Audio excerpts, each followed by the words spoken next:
IT job కోసం చూస్తున్నారా? ఐటీలో కెరియర్ బిల్డ్ చూసుకోవాలనుకుంటున్నారా? అయితే సమాధానం కోడింగ్ ట్యూటర్.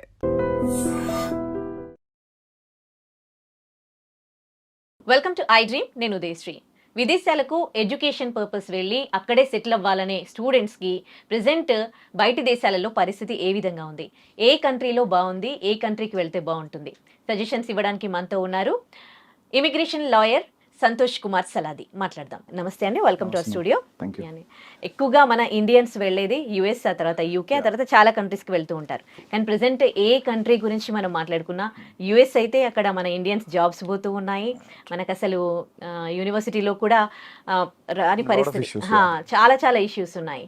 సో ఇప్పుడున్న సిచ్యువేషన్, మళ్ళీ రష్యా, యుక్రెయిన్, ఇన్ని కంట్రీస్ లో ఇన్ని ప్రాబ్లమ్స్ ఉన్నాయి.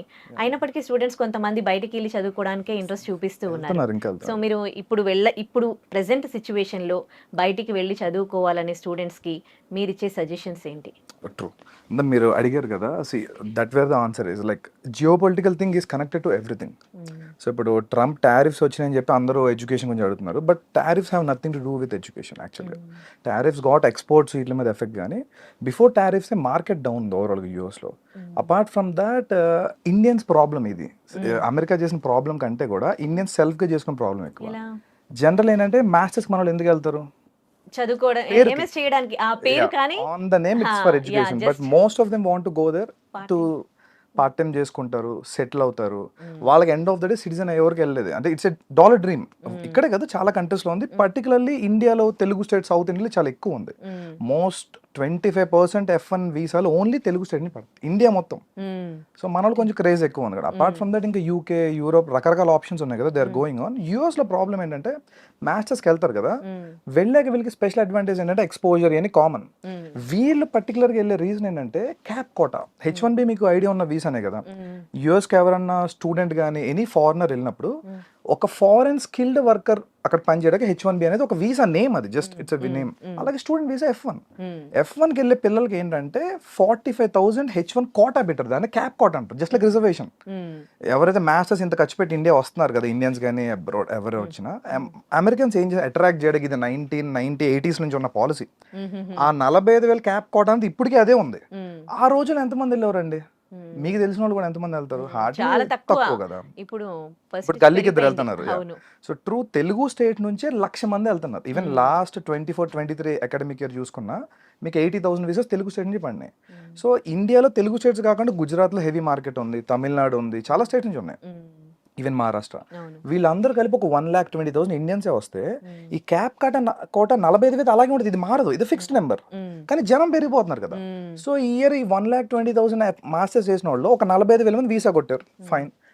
నెక్స్ట్ ఇయర్ వీళ్ళు ఉండేవారు, ఎందుకంటే యూఎస్లో వీసాకి వెళ్తారు కదా మాస్టర్స్కి, 5 years వీసా వస్తుంది మీకు. F1 ఎవరు అప్లై చేసిన 5 years వీసాలో 2 years masters, 3 years post masters.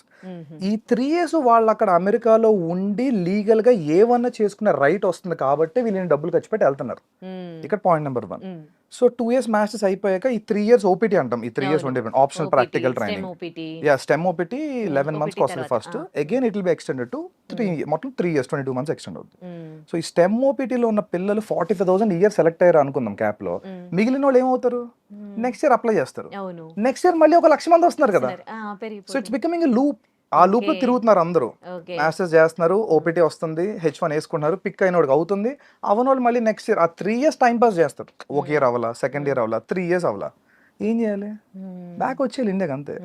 So ఇది ఎప్పటి నుంచి ఉన్న రూల్, ఇది కొత్తగా రాలా ఓపీటీ టీమ్. బట్ ఏంటంటే ఇండియన్స్ తెలుగు వాళ్ళు ఎక్కువైపోయారు పోస్ట్ కోవిడ్, చాలా మంది వెళ్ళిపోవడం, అంటే ఓవరాల్ ఐటీ బూమ్ అయింది కాబట్టి దాట్స్ ఎ బిగ్ డిసడ్వాంటేజ్. అది కాకుండా ఈ 3 years ఓపీటీలు ఏదైతే ఉందో, యాక్చువల్ ఓపీటీ అంటే పేరులో ఉంది కదా, ఆప్షనల్ ప్రాక్టికల్ ట్రైనింగ్. వీళ్ళు ఒక ఇంటర్న్ గా ఎక్కడైనా పని చేసుకోవాలి, కానీ తెలుగు వాళ్ళు కానీ ఇండియన్స్ ఓవరాల్ గా అది చేయరు. వాళ్ళు వెళ్ళి అన్ని రెస్టారెంట్లో, కెఫేల్లో ఎక్కడ పడితే అక్కడ చేస్తారు. That's illegal. సో వాళ్ళు ఏం చేస్తారంటే కొత్తగా ఏమి రూల్స్ పెట్టాల, ఉన్న రూల్స్ స్ట్రిక్ట్ గా ఫాలో అవుతున్నారు అంతే. So it's already return rule. Student part time గా ఉన్నప్పుడు 20 years చేసుకోవాలి, అది క్యాంపస్ లో చేయాలి. లేదు నువ్వు ఓపీటీలో ఉన్నావు అంటే నువ్వు ఏ డొమైన్లో చదువుకున్నావో ఆ కన్సర్న్ కంపెనీ ఇంటర్న్షిప్ సంథింగ్ చేయాలి, అంతేగాని ఇక్కడ ఒకటి చేసి వాళ్ళు వేరే చోట ఫుల్ టైం జాబ్ చేస్తే ఇల్లీగలే కదా. నాకు ఒక డౌట్ అండి, Yeah. స్టూడెంట్స్ అందరు ఇక్కడ లోన్స్ పెట్టి Yeah, true. అంటే లక్షల్లో ఏదో వాళ్ళ దగ్గర డబ్బులు పట్టుకొని వెళ్తారు కదా, మోస్ట్లీ లోన్స్. అక్కడికి వెళ్ళినాక వాళ్ళు ఎడ్యుకేషన్ తక్కువ, పార్ట్ టైం ఎక్కువ చేస్తారు కదా, Yes, yes. వాళ్ళు నాలెడ్జ్ ఎక్కడ గెయిన్ చేస్తారు? వాళ్ళకి ఇప్పటి వరకు ఇన్ని ఇయర్స్ నుంచి జాబ్ వచ్చిన వాళ్ళకి జాబ్స్ ఎట్లా వస్తున్నాయి నాలెడ్జ్ లేకుండా? Correct point. ఇక్కడ ఏంటంటే ఇది ఒక పెద్ద ఐ మీన్ చాలా పెద్ద సీక్రెట్ ఇది. ఇప్పుడు నేను చెప్తే చాలా మంది హర్ట్ కూడా అవుతారు. Indians are purely consultancy based. Indians particular Telugu వాళ్ళు యూఎస్ లో మొత్తం ఎడ్యుకేషన్ నుంచి జాబ్ వరకు కన్సల్టెన్సీ రన్ అవుతాయి. దే విల్ కాల్ బ్యూటిఫుల్ గా దాన్ని ఫ్యాన్సీగా స్టాఫింగ్ ఏజెంట్స్ అంటారు. So it's 70-30 80-20 proportionate job. So వీళ్ళు ఏం వచ్చినా రాపోయినా the so call staffing agents or consultancies will take care of them. వాళ్ళు గెస్ట్ హౌస్ రన్ చేస్తూ ఉంటారు. ఎంఎస్ అయిపోయినాక పిల్లలకి ఏంటి, అబ్రాడ్ లో హైయెస్ట్ ఎక్స్పెండిచర్ ఫుడ్ లివింగేగా, ప్రతి నెల ఖర్చు ఆల్మోస్ట్ $2,000 అవుతుంది. అది గెస్ట్ హౌస్ ఫ్రీగా ప్రొవైడ్ చేస్తాయి. వీళ్ళకి వీళ్ళే ట్రైన్ చేస్తారు, వీళ్ళే అన్ని పెడతారు, ఫేక్ గానీ వాట్ ఎవర్ అన్ని. సో పెట్టి వీళ్ళకి ఒక 10 years 8 years ఉన్నోళ్ళలాగా ప్రొజెక్ట్ చేసి మార్కెట్ లో తీసుకెళ్తారు. వాడికి రియల్ టైం అదేం రాదు కదా. ఈవెన్ ఇంటర్వ్యూస్ కూడా ప్రాక్సీలతో చేస్తారు. సో వాళ్ళు అక్కడికి వెళ్ళిపోయి దిల్ మేనేజ్ సంహౌ. ఇది ఒకప్పుడు నడిచింది, మార్కెట్ బల్క్ లో ఉన్నప్పుడు అది ఏం చేసి నడిచింది. కానీ మార్కెట్ ఇప్పుడు ప్రిసైజ్ అయింది. ఈవెన్ టెక్ లో కూడా అందరిని ఉంచుకోవట్లేదు, ఫుల్ స్టాక్ లో ఇంపార్టెంట్ వాళ్ళు ఉంటున్నారు. ఈవెన్ ఇండియాలో కూడా మాస్ లే ఆఫ్ చూస్తున్నాం కదా మనం. సో అది కొంచెం ఎక్కువ ఉంది అంతే తప్ప tariffs have nothing to do with education. But tariffs వల్ల ఏంటంటే ఇన్ఫ్లేషన్ పెరిగింది. మీరు మళ్ళీ అగైన్ ఫస్ట్ పాయింట్, వీళ్ళకి ఎవ్రీ మంత్ ఎక్స్పెన్స్ అవుతాయి. పార్ట్ టైం దేనికి చేస్తున్నారు మీరు? ఏంటంటే లోన్, ఎగ్జాక్ట్లీ లోన్స్ ఉన్నాయి కదా, ఈ లోన్ అమౌంట్ కష్టపడి వస్తున్నారండి అంతే. వీళ్ళు 2-3 years ఉంటున్నారు, మాస్టర్స్ కట్టుకుంటున్నారు. ఈ 2 years పార్ట్ టైం చేసినప్పుడు తినడానికి సరిపోతుంది, పెద్ద మిగలట్లా. ఆ లోన్ తీర్చుకొని వస్తే చాలని ఫీల్ అవుతుంది. ఇది ఓపెన్ చాలా మందికి తెలిసిందే కానీ బయటకు చెప్పుకోరు. అగైన్ ఈ స్టాఫింగ్ ఏజెన్సీస్ కన్సల్టెన్సీ అనేది ఒకప్పుడు బాగా పనిచేసేవి, అది ప్రాబ్లం. ఇప్పుడు వాళ్ళకి కూడా కొంచెం టఫ్ అయింది, ఎందుకంటే ఈ ఇమిగ్రేషన్ క్రాక్ డౌన్ అవడం వల్ల ఫేక్ H1 అవి పెట్టేవారు కదా, అవన్నీ క్రాక్ డౌన్ చేస్తున్నారు. మరి ఇంకా కొంతమంది ఏమంటారంటే ఇది ఇంకా తాత్కాలికం కాదు, just for few more years, ఆ తర్వాత సిచువేషన్ మంచిగా అయిపోతుంది అక్కడ. I don't think so because I am not someone authoritative to tell that, but as per my analysis I don't think so. It's done. ఎందుకంటే లక్షల మంది స్టాగ్నెంట్ అయిపోయారు, ఒక 15 లక్షల మంది స్టాగ్నెంట్ అయ్యారు. సో 15 లక్షల మంది స్టాగ్నెంట్ అయినప్పుడు 50,000 చెప్పని వేసుకున్నా వాళ్ళకి ఎన్ని ఏళ్ళు పడుతుంది? వాళ్ళు రావడానికి ఒక 25-30 years అవుతుంది. అపార్ట్ ఫ్రమ్ దట్ కొత్త వాళ్ళు వస్తారు. అండ్ అమెరికన్స్ ఎలా ఉన్నారంటే they are not at all favourable for new laws favouring the immigrants. అసలు ఉన్నవే పీకేయమంటున్నారు. సో కొత్తగా వీళ్ళ కోసం లా తెచ్చి 2 lakhs ఇస్తాం అనేది అసలు జరగదు, ఇంపాసిబుల్, పొలిటికల్ అవ్వదు. So even that. ఇంకోటి ఏంటంటే అమెరికాలో యూనివర్సిటీలకి అండ్ గవర్నమెంట్ కి ఏం సంబంధం ఉండదు. అంటే ఇప్పుడు ట్రంప్ ఇన్వాల్వ్ అవుతూ ఉన్నారు కదా, ఇప్పుడు యూనివర్సిటీస్ అంటే బయట దేశాలలో స్టూడెంట్స్ ని ఇప్పుడు యూనివర్సిటీ చూస్తున్నాం కదా, మరి గవర్నమెంట్ కి సంబంధం ఏం లేదు కదా. అమెరికా అనేది ఒక క్యాపిటలిస్టిక్ ఎకానమీ, అక్కడ డబ్బుతోనే ప్రతిదీ నడుస్తుంది. Because they go for that, they have official lobbying to. అందుకనే ఇండియాలో లాబింగ్ ఇల్లీగల్ కదా, but US lobbying legal. So American universities Indian గానీ ఏషియన్స్ రాకపోతే ఇప్పుడు అడుక్కు తింటున్నాయి ఓపెన్ గా. చాలా యూనివర్సిటీస్ కి ఫ్యాకల్టీస్ పే చేసే పొజిషన్ లేదు, రీసెర్చ్ ఫెసిలిటీ డబ్బులు కట్టే పరిస్థితి లేదు. సో యూనివర్సిటీ దృష్టిలో ఏంటి, my balance sheet should be good always. నాకు డబ్బులు కావాలి, సో నేను బ్యాలెన్స్ షీట్ రన్ చేసుకోవాలి, అంతే కదా ఎనీ ఆర్గనైజేషన్ డూస్. గవర్నమెంట్ ఏమన్నది, మాకు political, government runs on political favours. Politically వాళ్ళు ఇంపల్స్ గా ఉన్నారు, ఇమిగ్రెంట్స్ మాకు వద్దనేదే ట్రంప్ నినాదం కదా. సో అదే కోర్టులో పెండింగ్ లో ఉన్నాయి కదా ఇప్పుడు. అంటే యూనివర్సిటీ రోల్ చాలా చిన్నదండి. యూనివర్సిటీ F1 వీసా ఇవ్వడానికి మీకు I-20 ఇస్తుంది. వీసా ఎవరు ఇవ్వాలి? ఎంబసీ ఇవ్వాలి కదా. Embassy policy dictate second president. ఈ ఇంటేక్ అసలు ఆల్మోస్ట్ పిల్లలే తక్కువ మంది అప్లై చేశారు. ఈవెన్ తక్కువ మంది అప్లై చేసిన వాళ్ళు కూడా 1-2 క్వశ్చన్ రిజెక్ట్ చేశారు. నిన్న మొన్న రెడ్డిట్ లో ట్రెండ్ అవుతుంది, 1 F1 ఇంటర్వ్యూ గై పెట్టాడు, ఇట్స్ టూ మచ్. అండ్ ఒకటే క్వశ్చన్ అడిగారు, ఒక గై IITian, వాడికి వీసా ఇవ్వలేదు. Because they have a limit, ఇంతవరకే ఇవ్వండి అనేది. ఇప్పుడు కరోనా టైంలో వాళ్ళకి ఓపెన్ హ్యాండ్ ఇచ్చారు అక్కడ యూనివర్సిటీలో బతకాలని చెప్పి.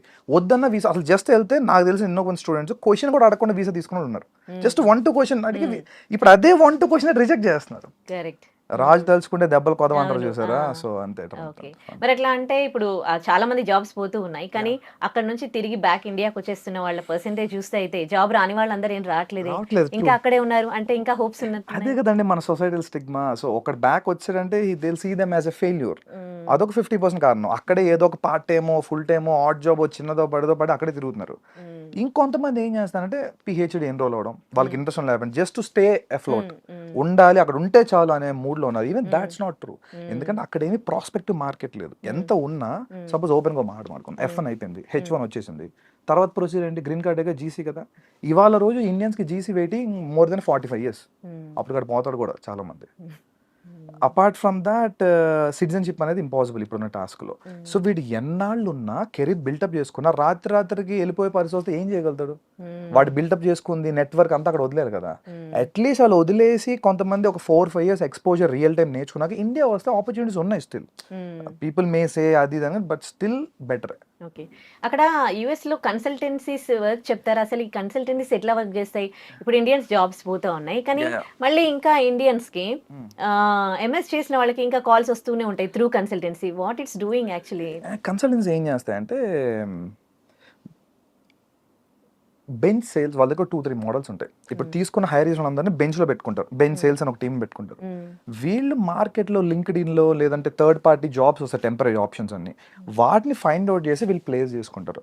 ఎగ్జాంపుల్ ఒకప్పుడు ఒక 20 ఇంటర్వ్యూస్ షెడ్యూల్ చేస్తే ఒక 10 calls వచ్చేవి అనుకోండి, వీళ్ళకి 1-2 క్లోజ్ అయ్యేవి. ఇవాళ 50 పెడితే ఒక 5 కూడా కాల్స్ రావట్లేదంట. I spoke with many staffing ice too. So calls రావట్లేదు, వచ్చిన వాళ్ళు కూడా ఎవరికి సెలెక్షన్ అవ్వట్ల. వాళ్ళు పాపం లాస్లో ఉన్నారు. ఇంకో హైలైట్ అయినా అందరూ యుఎస్ స్టాఫింగ్ కన్సల్టెన్సీ వాళ్ళు హెవీగా ఎర్న్ చేస్తారు అనుకుంటారు. They are in losses now. Many people I know they having $2-3 million in debts. Okay, ఇప్పుడు ఇక్కడ నుంచి వెళ్ళే స్టూడెంట్స్ అయితే తగ్గిపోయారు, కానీ ఇప్పుడు అక్కడ ఎంఎస్ చేస్తున్న వాళ్ళు, ఎంఎస్ చేసి జాబ్ కోసం వెయిట్ చేస్తున్న వాళ్ళు అక్కడ ఉంటే మంచిదా, లేకపోతే వాళ్ళు బ్యాక్ చేయడం మంచిదంటే? I think is they can come back any time. ఎందుకంటే యూఎస్లో నువ్వు ఫుల్ టైం జాబ్ చేస్తేనే నీకు కెరీర్ ఆపర్చునిటీ. ఏదో పార్ట్ టైమో లేదా సమ్ అదర్ ఆడ్ జాబ్. ఇప్పుడు నువ్వు మాస్టర్స్ చేశారండి ఒక స్టూడెంట్, అతను టెక్ జాబ్ చేయాలి కదా బేసిక్గా, if not some else professional job. అంతే కదా, మటన్ కొడితే అదేమన్నా వాల్యూ ఉంటుందా? దాంట్లో కెరీర్ గ్రోత్ ఉంటుందా? ఉండదు కదా. సో జస్ట్ టు సర్వైవ్ ఏ జాబ్స్ పడితే ఆ జాబ్స్ అట్లీస్ట్ పార్ట్ టైం వరకు చెల్తా కాలేజ్లో. Once you're into professional mode it's not all useful. India వచ్చేస్తే వాళ్ళు కనీసం స్టార్ట్అప్స్ ఎక్కడ పనిచేస్తుంది, they can create some startups right here. అంటే ఇప్పుడు ఇండియన్స్ కి అక్కడ జాబ్ వచ్చే పరిస్థితి లేదంటారా? ఉన్నాయండి, 10% పీపుల్కి ఉన్నాయి. ఇప్పటికి కూడా ఆల్మోస్ట్ 1.5 million స్టార్టింగ్ ప్లేస్మెంట్ కొట్టిన తెలుగు వాళ్ళు తెలుసు నాకు. వాళ్ళకి ఏ కన్సల్టెన్సీ హెల్ప్ చేయాల. They have their own talent. వాళ్ళు రీసెర్చ్ చేసుకున్నారు, పేపర్స్ అయి పబ్లిష్ చేసుకున్నారు, దే హ్యావ్ ఎ విజన్. అదే కంపెనీ తీసుకుంటుంది. టాలెంట్ వాడికి ఎప్పుడు మార్కెట్ ఉంది, there is no restriction at all. ఈ 45,000 వీసాలు అనుకున్నాం కదా, ఇదివరకు ఏమైంది, మీకు H1B కావాలంటే ఒక కంపెనీ మిమ్మల్ని స్పాన్సర్ చేయాలి, అంతే కదా సింపుల్ గా. ఈ కన్సల్టెన్సీలో కంపెనీ రూపంలో మిమ్మల్ని స్పాన్సర్ చేసేవి. వీడు ఎందుకు చేస్తాడు? వీడికి అక్కడ మార్కెట్ లో జాబ్ ఉంటే నీ మీద రూపాయి తింటాడు కాబట్టి చేస్తాడు. ఇప్పుడు వీడిని వదిలేసి రియల్ గా యాపిల్ ఉందండి, ఓకే, మౌంట్ వ్యూ కాలిఫోర్నియాలో గూగుల్ ఉంది. రియల్ గా గూగుల్ హైర్ చేసిన వాళ్ళు స్పాన్సర్ చేసుకుంటున్నారు H1B. అందుకే 45,000. ఓకే, ఈ స్క్రాప్ ఓపెన్ గా మాడుకుంటే వాళ్ళకి ఏమీ లేదు ఆపర్చునిటీ. అక్కడికి వెళ్ళే కూడా వాళ్ళు స్కిల్స్ డెవలప్ చేసుకోకుండా పార్ట్ టైమ్ లోనే గడిపేసి మాస్టర్స్ ఏమి నేర్చుకోకుండా, మాస్టర్స్ దేనికి యాక్చువల్ గా ఆ సబ్జెక్ట్ డొమైన్ నాలెడ్జ్ వాళ్ళు ఎక్స్పర్ట్ లెవెల్కి వెళ్ళడం కోసం మాస్టర్స్ లెవెల్ అనేది. వాళ్ళు అదేం వెళ్ళకుండా అగైన్ మాస్టర్స్ గేట్ పాస్ లో వాడుకుంటున్నారు. గేట్ పాస్ ఏంటి, అమెరికా ఎంటర్ అవడానికి గేట్ పాస్, పార్ట్ టైం చేయాలి, డబ్బులు సంపాదించాలి, పంపాలి, అది అక్కడ వరకే. ఈ స్కిల్ డెవలప్మెంట్ ప్రోగ్రామ్స్ కూడా కొన్ని నేర్చుకుంటూ ఉంటారు కదా, అవి యూస్ఫుల్ అవుతాయి వాళ్ళకి? స్కిల్ ఏదైనా యూజ్ అయినా అంటే స్కిల్ డెవలప్మెంట్ ఇండియాలో ఇంకా టెక్ స్కిల్స్ ర్యాపిడ్ గా గవర్నమెంట్ ప్రమోషన్ తక్కువ. గవర్నమెంట్ ఏంటంటే ఇండియాలో సెమీ స్కిల్స్ ఎక్కువ ప్రమోట్ చేస్తుంది. యూఎస్లో ఏంటంటే ప్యూర్లీ వాళ్ళకి అబ్రాడ్ అంటే ఫారెన్ వర్కర్స్ అందరూ కూడా స్కిల్డ్ వర్కర్స్ కిందే. ఖచ్చితంగా మీరు హై టెక్నాలజీ చేస్తేనే వాళ్ళకి పనికి వస్తారు. ఇప్పుడు సపోజ్ ఎగ్జాంపుల్ యూకే ఉందండి, ఒక రకంగా అన్నట్టు యూఎస్ కంటే యూకేనే బెటర్ పిల్ల స్టూడెంట్ యాంగిల్లో చూస్తే. ఎందుకంటే యూఎస్లో వాళ్ళకి నెత్తి మీద ఒక అప్పు వేసుకుని వెళ్తున్నారు ఒక 35-40 లక్షలు. ఎందుకంటే $89 ఉంది కదా ఇవాళ. సో వీళ్ళకి ఏమైపోయిందంటే ఫస్ట్ ఆ 35-40 lakhs డెట్ చాలా ప్రెషర్ ఉంటుంది ఏ మనిషికైనా, అంతేగా. ఇప్పుడు పేరెంట్స్ చెప్పడం వరకే, పిల్లోడు అక్కడికి వెళ్ళి సఫర్ అవుతున్నాడు, వాడే పార్ట్ టైం చేసుకుంటాడు. ఇండియాలోగా ఏది ఈజీ కాదు, ఇన్సూరెన్స్లు కట్టుకుంటాడు, ప్లస్ ఈ ప్రెషర్ ఉంటుంది, అమ్మో అప్పు ఉంది అది కట్టాలి. యూకేలో ఏంటంటే మీకు ఇంచుమించు 20 lakhs లోపే చాలా చోట్ల మ్యాచ్ అయిపోద్ది. సో వాళ్ళ మీద కొంతవరకు డెట్ ప్రెషర్ తక్కువ ఉంటుంది. I'm not telling UK so good, at least వాళ్ళ ఎక్స్పోజర్ కోసం మాస్టర్స్కి వెళ్ళే వాళ్ళకి ఎప్పుడు కూడా ప్రాబ్లం లేదండి. మేము అక్కడే ఉండిపోవాలి, సిటిజన్ అయిపోవాలి అనుకుంటే మాత్రం అవ్వదు. ఇప్పుడు అంత ఓపెన్ గా లేదు అంతే. అంటే కంట్రీ టు కంట్రీ రిలేషన్షిప్స్ బాగుండట్లేదు కదా, మరి యూకే తో ఇండియాకి ఎట్లా ఉంది? ఎగ్జాక్ట్లీ ఈ పాయింట్. యూకే తో ఇండియాకి చాలా సూపర్ బైలాటరల్ రిలేషన్స్ ఉన్నాయి. ఇప్పుడు రీసెంట్లీ మోదీ గారు లాస్ట్ మంత్ యూకే తో హిస్టారికల్ ట్రేడ్ డీల్ చేసుకున్నాం మనం. Many goods are now with tax free. Suppose ఇప్పుడు మన ఇండియా నుంచి అపెరల్ వెళ్తుంది వరల్డ్ వైడ్ గా, ఈ గార్మెంట్స్ అన్ని కూడా నౌ ట్యాక్స్ ఫ్రీ ఇచ్చారు ట్రేడ్ ఛానల్లో. అలాగే ఎడ్యుకేషన్ వీసాస్ కూడా ఇండియా నుంచి ఎవరైతే యూత్ ఉన్నారో యూత్ మొబిలిటీ వీసాను కొత్తది క్రియేట్ చేసింది ఇమిగ్రేషన్ లాలో యూకేలో, ఓన్లీ ఫర్ ఇండియన్స్. ఒక 30,000 మందికి జస్ట్ మీరు ఏ జాబ్ ఒక్కర్లా, నువ్వు మా కంట్రీలో స్టార్ట్అప్ చేయడానికి కానీ లేదా ఇన్నోవేట్ చేయడానికి వస్తావా రా, విల్ ఇష్యూ అని వీసా 3 years 2 years వీసా ఏదైనా చెయ్యి, if it is good further గా అప్లై చేసుకో. ఇది ఓపెన్, యూఎస్ లేదు మనకి ఇది. ఈ ట్రేడ్ డీల్స్ వల్ల ఇండియాకి ఉన్న యూకేతో ఉన్న బెనిఫిట్ ఇది. స్టూడెంట్స్ వెళ్తారు కదా మాస్టర్స్ కి, 4 year వీసా వస్తుంది యూకేలో చాలా చోట్ల. 2 year కోర్స్ చేసుకుంటే అగైన్ 2 years ఉంటారు కదా. ఈవెన్ అప్పుడు కూడా వాళ్ళకి ఏమైనా అవ్వకపోతే మొబిలిటీ వీసా ఉంది, something else they will try. And more over అంటే ముందు డెట్ ప్రెషర్ తక్కువ ఉంటుంది. అగైన్ ఓకే, అంటే కొన్ని కోర్సులు చేయడానికి వెళ్ళిన వాళ్ళకి యూకేలో బాగుంటుందా లేకపోతే ఏది? మేనేజ్మెంట్ యూకేలో బాగుంటుంది, particularly IT is fine, life sciences కూడా okay. And law management top మీకు యూకేలో, లా అండ్ మేనేజ్మెంట్. తెలుగు వాళ్ళ పట్ల ఇంజనీరింగ్ వెళ్తారు కాబట్టి ఓకే, మాస్టర్స్ కూడా ఇంజనీరింగ్ ఐటీ అటు సైడ్ కూడా కొంత చూడొచ్చు. అక్కడే సెటిల్ అవ్వాలనుకుంటే యూకేలో, యూకేలో సెటిల్ అవ్వాలంటే ఫైన్. వాళ్ళు ఒక ట్రాన్స్పరెంట్ సిస్టమ్ తీసుకొచ్చారు. బేసిక్గా మీరు చూసుంటారు మొదట కెనడాకి హెవీగా బూమ్ అయింది ఒక 2-3 years బ్యాక్ వరకు. కెనడా బాగా వెళ్ళారు, ఎందుకంటే కెనడాకి అప్పుడు పాయింటర్ సిస్టమ్ ఉంది. మీరు పిఆర్ రావాలనుకోండి, ఇప్పుడు యూఎస్ లో ఏంటి, ఒక ఆర్బిటరీ సిస్టమ్ ఉంది. మీరు గ్రీన్ కార్డ్ ఫైల్ చేశారు, వాడు వెయిటింగ్ లిస్ట్ పెడతాడు, అంతేగాని మీకు మధ్యలో రీజన్ ఏం చెప్పరు నాకు ఎందుకు వస్తుంది ఎందుకు రావట్లేదు అని. కెనడాలో ఏంటంటే పాయింటర్ సిస్టమ్ ఉంటుంది, సిఆర్ఎస్ స్కోర్ అంటాం, కాంప్రహెన్సివ్ ర్యాంకింగ్ సిస్టమ్. మీ సిఆర్ఎస్ స్కోర్ చేసుకుంటే మీ 10th 12th మీరు కెనడాలో పని చేశారు లేదా కెనడాలో ఎక్స్పీరియన్స్ ఉందా, ఇవన్నీ ఇమిగ్రేషన్ లాయర్ చూస్తారు.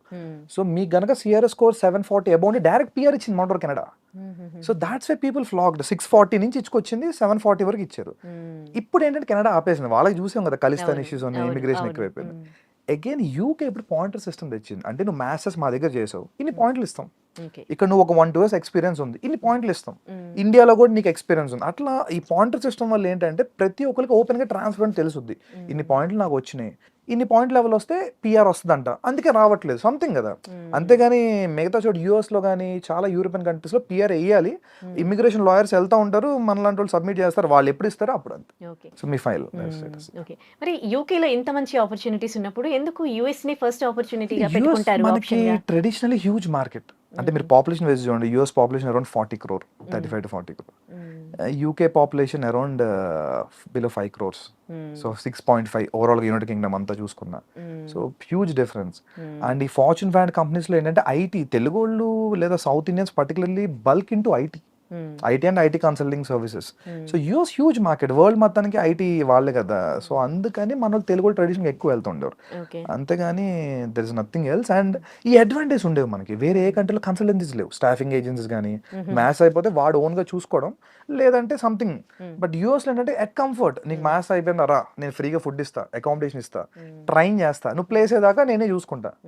ఇది మంచి ఆపర్చునిటీ కదా. సో తెలుగు వాళ్ళకి ఈ మార్కెట్కి అలవాటు పడిపోయారు ఒక 30-25 ఏళ్ళ నుంచి.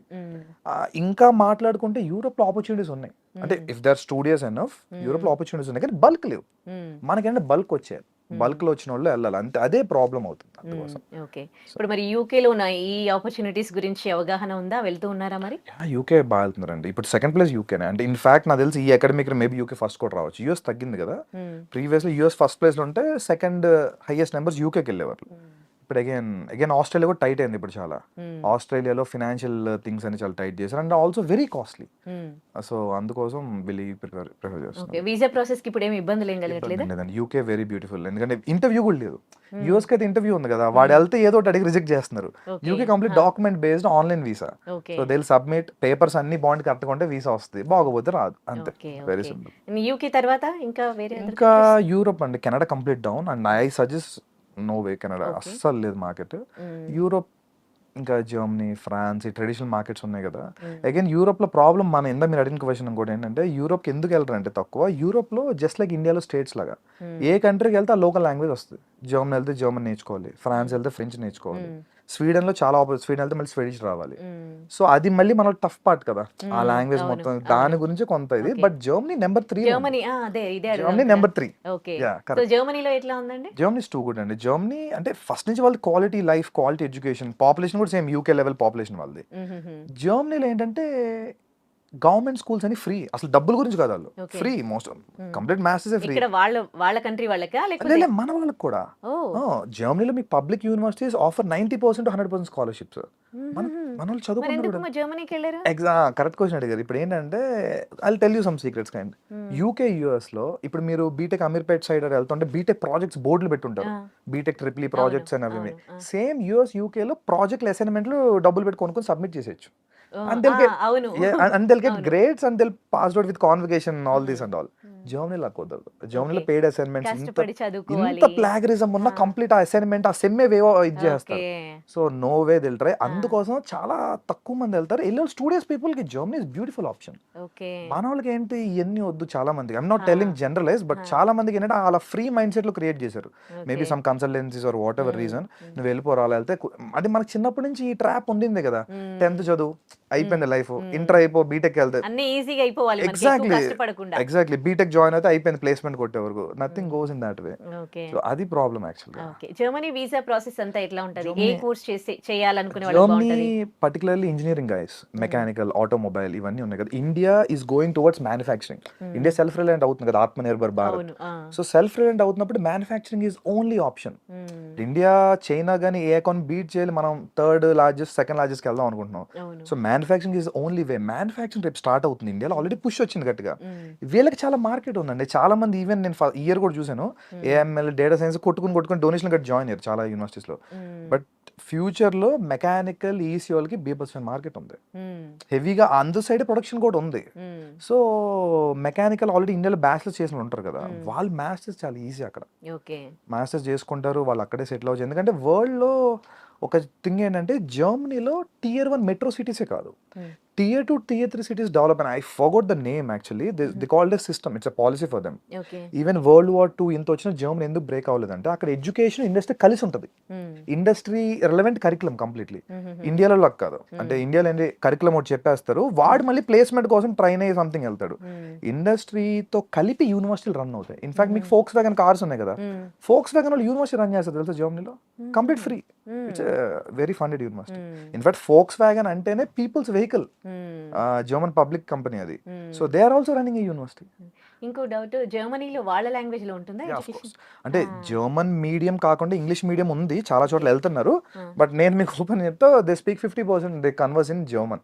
ఓకే అందుకే వీసా కూడా జర్మనీకి ఉన్న రిక్వైర్మెంట్ ఏంటంటే బై ద వీసా టైం కనీసం 2 levels ఆఫ్ జర్మన్ చేసి ఉండాలి. ఓకే సో అందుకోసం మన వాళ్ళు ఇంకో హిండ్రెన్స్ ఇందాక ఓకే ఇదైతే ఉంది, ఇంగ్లీష్ మనకి కామన్ లాంగ్వేజ్ కదా, సింపుల్ గా టోఫల్ ఐఎల్స్ రాసేసి వెళ్ళిపోతారు ఒక నెల కోచింగ్ తీసుకొని. ఓకే బట్ మీకు లాంగ్ టర్మ్ ప్లాన్ చేసుకుంటే కనుక జర్మనీ చాలా క్వాలిటీ ఆఫ్ కష్టపడే వాళ్ళకైతే మంచి ఫ్యూచర్ ఉంటది. చాలా ఫ్యూచర్ ఉంటుంది. అపార్ట్ ఫ్రమ్ దట్ ఫ్రాన్స్ కూడా సేమ్ వర్షన్. ఫ్రాన్స్ లో కూడా మీకు అంటే ఫ్రాన్స్ ఫ్రీ ఎడ్యుకేషన్ లేదు మోస్ట్లీ, బట్ Okay. తక్కువ fees, below 10 lakhs scholarship. Okay ఇక్కడ ఇంగ్లీష్ కదా ఫ్రాన్స్ లో? అగైన్ సేమ్ యూరోప్ అంతా పేరుకి ఇంగ్లీష్ మీడియం అని ఉంటుంది, but they converse mostly in their vernaculars. Okay ఇప్పుడు మనమే ఉన్నామండి, ఇప్పుడు ఇంగ్లీష్ మీడియం ఉంటుంది స్కూల్లో, faculty will try to talk in the local language right, same అంతే. సో బట్ సర్వైవ్ అవ్వాలంటే part times local taxi grocery everything మనం లోకల్ తోని కన్వర్స్ చేయాలి. అవును అందుకోసం మేము కూడా Languages compulsory Ah. Local language నేర్చుకోమంటాం. Apart without that they can do nothing. Okay so ఇప్పుడు వెళ్ళాలని అనుకునే స్టూడెంట్స్ కి మీరు ఇచ్చే సజెషన్స్ ఏంటి? So check your countries, if not try to do your own research. అంటే పర్టికులర్ నువ్వు వెళ్తాను యూనివర్సిటీ ఎంత అవుట్కమ్ ఉంది, ప్లేస్మెంట్. ఇండియాలో అక్కడ ప్లేస్మెంట్ థింగే ఉండదు, అవుట్కమ్స్ తెలుసుకోండి, అక్కడ మార్కెట్ ఎలా ఉంది చూసుకొని వెళ్ళటమే. రెస్ట్ మీకు రియల్ టైమ్ ఎడ్యుకేషన్ చేయాలంటే there are n number of opportunities. మీరు చదువుకుని రీసెర్చ్ అంటే లేదు, నేను పేరుకి మాస్టర్స్ చేస్తా, I want to get something for free అంటే ఇప్పుడు కొంచెం టఫ్ అయిపోయింది, ఆ సినిమా అయిపోయింది, ఇప్పటి నుంచి Okay. టఫ్ డే స్టార్ట్ అయినాయి. ఓకే అక్కడ ఇప్పుడు ఎంబీఏ చేసి ఇండియాకి బ్యాక్ వచ్చిన వాళ్ళ పరిస్థితి ఏంటి? ఇక్కడ మన ఇండియాలో ఎట్లా ఉన్నాయి? They're well recognised. Even UK అయినా యూరోప్ అయినా మనకి మంచి మంచి స్కూల్స్ ఉన్నాయి. బెనిఫిట్ ఏంటంటే ఇందులో ఒక అడ్వాంటేజ్ ఉంది మనకి. సపోజ్ ఇండియాలో ఉన్న కాంపిటీషన్ వల్ల ఇండియాలో ఒక యావరేజ్ బీ స్కూల్, ఒక 20 years ఓల్డ్ బీ స్కూల్ కూడా ఇప్పుడు 20-22 lakhs చార్జ్ చేస్తున్నాయి. బెంగళూరు రిలయన్స్ కానీ ముంబై ఎన్ఎంఎంస్ ఎవరిని చూసుకున్నా. వేరేజ్ అదే కాస్ట్ లో మీరు యూకేలో ఒక 150 years ఓల్డ్ బీ స్కూల్లో చదవచ్చు. So it's well recognised right, world wide మీకు ఆపర్చునిటీ ఉంటుంది. They have internship opportunity too. ఇంకోటండి అక్కడ ఎంఎస్ అని వెళ్ళి పార్ట్ టైం జాబ్లు చేస్తారు తప్ప ఎడ్యుకేషన్ గెయిన్ చేయరు. వాళ్ళకి ఇక్కడికి వచ్చినాక ఏం జాబ్స్ వస్తాయి? ఏం రావు, రావట్లేదు చాలా మంది కూడా, వచ్చిన వాళ్ళు కూడా దే డూయింగ్ సంథింగ్. ఏం అగైన్ మళ్ళీ ఏదో ఒక స్కిల్ నేర్చుకుంటారు, కరెంట్ ట్రెండ్ టెక్నాలజీ అంతే తప్ప ఓకే అసలు ఆ సిస్టమే ఘోరం అయిపోయిందిలేండి. అందుకని ఈ కొలాప్స్ అంతా కూడా, okay because they not gaining anything new. Existing ఉన్న దాంట్లో ఉంటున్నారు, కంపెనీకి అది అక్కర్లా, ఇక్కడ వాళ్ళని పట్టించుకోవట్లేదు కదా. యా సో అదే ప్రాబ్లం అవుతుంది. ఇప్పుడు H1B లో ప్రాబ్లం ఏంటంటే వాడికి స్పాన్సర్ చేస్తున్నారంటే బోల్ ట్యాక్సెస్ కట్టాలి. ఆ థింగ్ అని కంపెనీకి వేస్ట్ కదా, లోకల్ వాడు దొరికేస్తాడు ఆ టాలెంట్ తో. అందుకోసం okay so unless and until you're super talented, you're in demand technology, then no problem. Rest are all average. Okay అంటే ఇక్కడికి వచ్చినాక ఏమన్నా స్పెషల్ ఉంటాయి కదా కోర్సెస్ లాంటివి నేర్చుకుంటే బెస్ట్ అంటారా? యా ఆల్రెడీ మాస్టర్స్ చేశారు కదా చేశారు, వాళ్ళందరూ. అక్కడ ఏం నాలెడ్జ్ లేదు కదా వాళ్ళకి. yes. అప్పుడు ఇక్కడికి వచ్చినాక ఏదో ఒకటి చేయాలి కదా. ఏదో ఒక ట్రెండింగ్ టెక్నాలజీ నేర్చుకోవడమే ఇందని అన్నట్టు.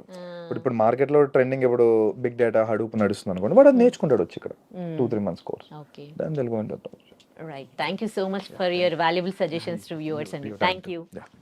And for more videos, Please subscribe to iDream. Please subscribe to iDream. Please subscribe iDream. And please subscribe to iDream. For more videos, subscribe to iDream. please like, share, and subscribe to the channel. Congratulations, iDream. Subscribe to iDream. Subscribe to iDream. So subscribe to iDream Media. iDream ki iDream team అందరికి huge congratulations. Please subscribe iDream Media. Please subscribe to iDream.